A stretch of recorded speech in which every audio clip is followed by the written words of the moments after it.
Assalamualaikum warahmatullahi wabarakatuh. Langsung saja ya. Di sini saya akan menjelaskan tentang teknik sampling. Untuk sebelumnya kita cari tahu dulu apa sih teknik sampling itu. Jadi teknik sampling itu adalah teknik yang digunakan untuk menentukan sampel. Di sini kita garis bawahi ya, sampel dan sampel itu berbeda. Kalau teknik sampling digunakan untuk menentukan sampel. Langsung saja di sini teknik sampling dibagi menjadi dua, yaitu probability sampling dan non probability sampling. Untuk probability sampling itu apa sih? Jadi probability sampling itu teknik pengambilan sampel yang memberikan peluang yang sama bagi setiap unsur populasi untuk dipilih menjadi anggota sampling. Jenis-jenisnya apa saja yang probability sampling ini? Yang pertama ada simple random sampling. Yang kedua ada cluster sampling, tiga systematic sampling, dan keempat stratific atau strata, dan yang terakhir yaitu multistage. Yang pertama sampel random. Jadi pengambilan sampel random itu seperti apa?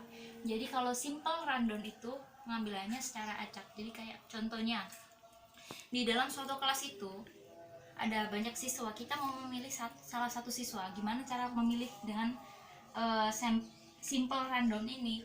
Ya kita acak aja, ntar kita pilih acak. Kalau cluster ini, andaikan ada suatu kasus kayak tawuran misalnya, ada kasus tawuran di desa Paciran seumpama, ya itu dinamakan dengan cluster. Kalau sistematik ini secara berurutan. Jadi kalau kita tadi memilih secara simpel itu kita secara acak. Kalau kita memilih secara sistematis, di kelas kita mau menunjuk kamu di bangku yang nomor 2, silakan maju. Itu seperti kayak itu contohnya yang sistematis. Yang keempat lebih ke kayak, saya berikan contoh lagi ya. Kasus pelajar SMP yang ikut tawuran di SMP tadi itu masuk ke ininya. Jadi yang membedakan di SMP-nya itu tadi. Kalau yang multistage lebih luas cakupannya, kayak anak yang ikut tawuran, jadi semuanya. Kalau ini kan lebih spesifik ke SMP tadi. Kalau yang multistage itu lebih luas cakupannya. Setelah itu ke non probability sampling. Apa sih non probability sampling itu? Di sini dikatakan tidak memberikan peluang yang sama bagi setiap unsur populasi untuk dipilih menjadi sampling. Jadi kebalikannya dari yang probability sampling itu tadi. Lalu yang kalau probability sampling ini, non probability sampling ini, jenis-jenisnya apa aja sih? Yang pertama purposive sampling, yang kedua incidental sampling, yang ketiga quota sampling, yang keempat snowball sampling, dan yang kelima sampel jenuh. Untuk yang purposive sampling ini, dia itu mempunyai tujuan khusus.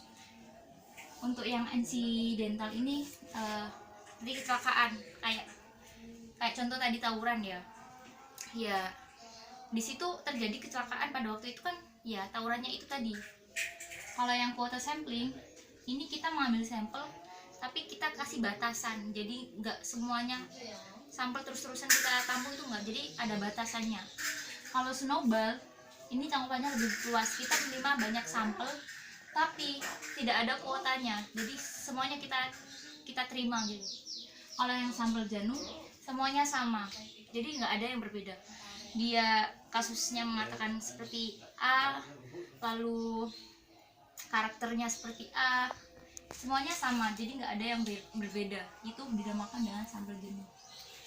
Lalu langkah-langkah melakukan teknik sampling ini gimana sih? Yang pertama, kita menentukan dulu populasinya. Setelah itu kita mencatat data akurat unit populasinya.